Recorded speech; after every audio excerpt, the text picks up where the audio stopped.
حدیث شریف میں آتا ہے علامات قیامت میں سے یہ بھی ہے کہ جب مکہ کے پہاڑوں کے پیڑ بہنے لگیں گے،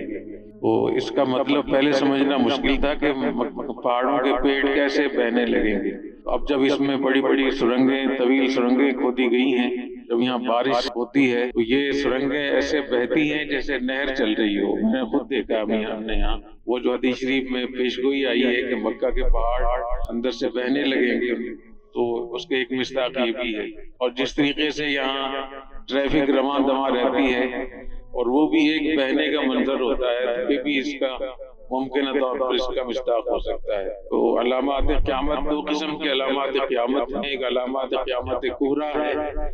جو متعین ہے، ان کا وقت بھی متعین ہے اور ان کی شکل بھی متعین ہے، ان کی صورت بھی متعین ہے، جیسے سورج کا مغرب سے طلوع ہونا، دابۃ العرش کا نکلنا، حضرت مہدی کا، حضرت عیسیٰ کا ظاہر ہونا، حضرت عیسیٰ اسلام کا نزول ہونا، دجال کا ظہور اور خروج، اس کو قتل ہونا، اور ملحمہ کبریٰ، اور اسی طریقے سے اور بھی چند اور علامات ہیں۔ اس کے علاوہ جتنی بھی علامات ہیں وہ علامات صغریٰ ہیں۔ علامات صغریٰ کا کوئی وقت متعین نہیں ہے، اور اس میں ایک سے زائد مرتبہ بھی چیزیں ہو سکتی ہیں، مختلف زمانوں میں بھی چیزیں ہو سکتی ہیں۔ آج کل ہمارے ہاں بہت یہ مسئلہ چلا ہوا ہے کہ علامات قیامت کو لے کر فوری طور پہ حضرت مہدی اور حضرت عیسیٰ اسلام کے وقت کی ہم تعین کر لیتے ہیں، یا کسی خاص جماعت یا کسی خاص تنظیم کو نام لے کر کے یہ وہی خراسان کے لوگ ہیں، تو اتنا مصداق اپنی طرف سے طے کرنا یہ درست نہیں ہے۔ جب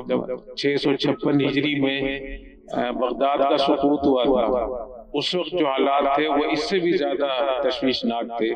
اور اس وقت بہت سے علماء نے یہ کہا کہ اب وقت آ گیا ہے قرب قیامت کا، اور علامات قیامت صغریٰ وہ پیش آ رہی ہیں حدیث میں۔ تو اس میں ایک تو پناہ مانگنی چاہیے فتنوں سے اور دجال کے فتنے سے، اللہ تعالیٰ سے عافیت بھی مانگنی چاہیے، لیکن کسی خاص گروپ کو، کسی خاص وقت کو، کسی خاص اس کے ساتھ حتمی طور پر متعین کرنا یہ درست نہیں ہے۔ ایسے ہی احادیث میں جتنی بھی پیشگوئیاں آئی ہیں، اگر اس کا ایک سے زائد مطلب ہو سکتا ہے تو ایک ہی مطلب میں اس کو منحصر نہیں کرنا چاہیے۔ بہت سے لوگ کچھ احادیث کو ساتھ ملا کر، کچھ خوابوں کو ساتھ ملا کر، کچھ اور تاریخی چیزوں کو ملا کر اس کا جو نتیجہ نکالتے ہیں، اور اس نتیجے کی وجہ سے بھی بڑا فتنہ ہوتا ہے۔ یہ جو اب سے تقریباً 44 سال پہلے، 45 سال پہلے یہاں مکہ بھی قبضہ ہوا تھا، تو وہ بھی اپنے آپ کو مہدی سمجھتے تھے، اور انہوں نے 17 دن تک حرم شریف کے اندر نمازیں نہیں ہونے دی، خون ریزی ہوئی تھی، اور 400-500 لوگ اس میں شہید ہوئے تھے، اور وہاں کے تہخانے خون سے بھر گئے تھے، اور کتنا بڑا فتنہ تھا۔ تو آج کل ہمارے پاکستان میں، مختلف دنیا کے اس میں یہ بہت چل رہا ہے کہ کوئی کسی کو خواب نظر آ جاتا ہے، کسی کو خیال پیدا ہو جاتا ہے کہ میں مہدی ہوں، یا اس کے بارے میں لوگوں کا یہ خیال ہوتا ہے، تو فوری طور پہ اس پہ کوئی ویلاگ ہو جاتا ہے، اس پہ آگے یوٹیوب وغیرہ پہ باتیں شروع ہو جاتی ہیں، پھر ان کو بڑی پذیرائی بھی ملتی ہے، ریٹنگ بھی ملتی ہے۔ تو اپنے دین ایمان کو بچانا چاہیے۔ اس چیز کو جس چیز کا اللہ نے ہمیں مکلف نہیں کیا اس میں پڑھنا اور لوگوں کو مصیبت میں ڈالنا اور اپنے خیالات سے اور اپنے اندازوں سے چیزوں کو طے کرنا، یہ شرعاً بھی جائز نہیں ہے، اور اس کے نقصانات بھی ہم بہت دیکھ رہے ہیں۔ حدیث شریف میں آتا ہے کہ ان قامت علی احدکم القیامہ، کہ تمہارے کسی پر اگر قیامت قائم ہو جائے، وَبِيَدِهِ فُسَيْلَةٌ، اور اس کے ہاتھ میں ایک شاخ جو لگائی جاتی ہے وہ ہو، فَلْيَغْرِسْهَا، تو صرف اس وجہ سے کہ چونکہ قیامت شروع ہو گئی ہے لہٰذا اپنے کام چھوڑ چھاڑ کے بیٹھ جائیں، تو اس سے منع کیا ہے کہ وہ ایک شاخ جو دنیا کا کام ہے اس کو بھی لگانے کا حکم ہے، جو ہمارے بس میں ہے اس کو ہم کرتے رہیں، اور اللہ تعالیٰ کے کاموں میں ہمیں مداخلت نہیں کرنی چاہیے۔ جب اس کا وقت آئے گا تو اللہ تعالیٰ سب کی حفاظت فرمائے، اللہ تعالیٰ اپنی رحمت میں رکھے۔ اس سے پہلے اپنے وسائل کے مطابق، مواقع کے مطابق کاموں کو چھوڑ کر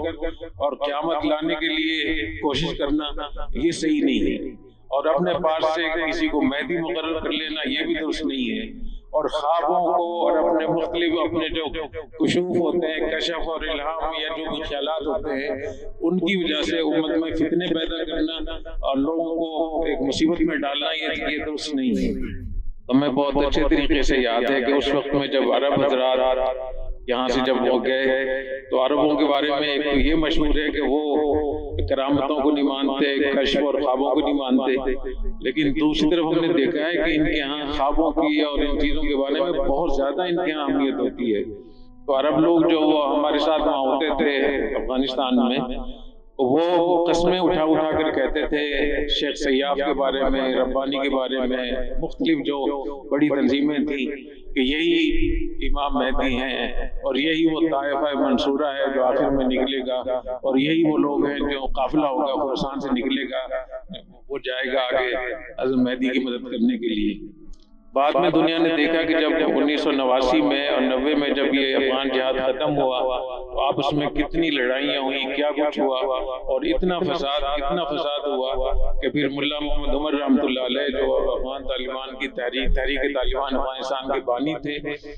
وہ ان کا قیام انہی لوگوں کے مقابلے میں تھا، کیونکہ انہوں نے اتنا فساد پھیلایا تھا، اتنی قتل و غارت گری کی تھی، اتنا انہوں نے بدامنی پھیلائی تھی، عزت و ناموس سب چیزیں خطرے میں پڑ گئی تھی، بلکہ سب چیزیں برباد ہو رہی تھی۔ تو اس وقت میں جن لوگوں نے ان کو طائفہ منصورہ اپنی طرف سے متعین کر لیا، خراسان کا جو خراسان سے ایک لشکر جائے گا اس کو تعین کی، اور ان افراد کو متعین کر کے ان کو امام مہدی یا ان کے معاونین بنا دیا، تو یہ کتنی بڑی سنگین غلطی تھی۔ اس کے بعد پھر کیا ہوا؟ تو ہمیشہ اس کا خیال رکھنا چاہیے کہ احادیث میں جن چیزوں کا ذکر آتا ہے اور جن کو احادیث میں مبہم رکھا گیا ہے، اجمال کے ساتھ ذکر کیا گیا ہے، صرف ہمیں یہ بتانے کے لیے تاکہ ہم آخرت سے ڈریں، قیامت سے ڈریں، اپنی اصلاح کریں، تو ان چیزوں کے اپنے پاس سے کچھ ملا ملوک ہے اس میں اس کے لیے مشتاق مغل کرنا درست نہیں ہے۔ اسی طریقے سے اور بھی آج پاکستان میں بھی، افغانستان میں بھی، آگے پیچھے بہت ساری چیزوں کے بارے میں ہمارے ہاں یوٹیوب پہ اتنی زیادہ اس پہ چیزیں لکھی جا رہی ہیں اور پڑھی جا رہی ہیں، دکھائی جا رہی ہیں کہ ان کو دیکھ کر لگتا ہے کہ فتنوں کا سیلاب ہے جو مختلف ناموں سے، کہیں خروج مہدی کے ظہور مہدی کے نام سے، کہیں خراسان کے نام سے، کہیں کوئی داعش کے نام سے، کہیں مختلف چیزیں ہو رہی ہیں۔ تو ہمیں اپنے آپ کو ان فتنوں سے بھی بچانا چاہیے، اور آخرت کی اور نبی کریم صلی اللہ علیہ وسلم کی جو پیشگوئیاں ہیں ان پہ اجمالاً ایمان لانا چاہیے، اور جہاں تفصیل کا ذکر ہے تفصیل کا ایمان لانا چاہیے۔